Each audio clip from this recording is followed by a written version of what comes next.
Het jy nou al in die bed gelê as jy nou moeg is? Ja. Jy kan nie lekker aan die slaap kom nie en dan hoor jy net die hele tyd.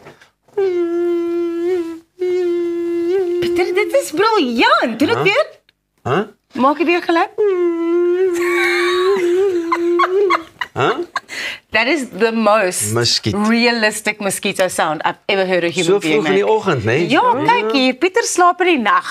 Daar sê julle, maar dan wonder jy ook, wat is die doel van hierdie muskiet? Jy al daaraan gedink? Nee, Nog nie nie? rarig nie.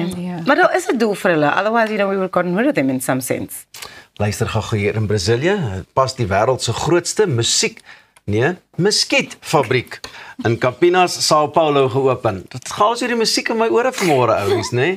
Muskiet. Musiekfabriek. Hoor net gou hierdie. Ja, maar dit gaan omtrent soos musiek klink daar binne. Het jy idee as jy 190 miljoen muskiete per week kan produseer, hoe klink dit daar? Hoekom vra jy? Wel, dit is gedoen om te help in die stryd teen die dengue koors. Hier word Aedes aegypti muskiete doelbewus met die Wolbachia bakterie besmet.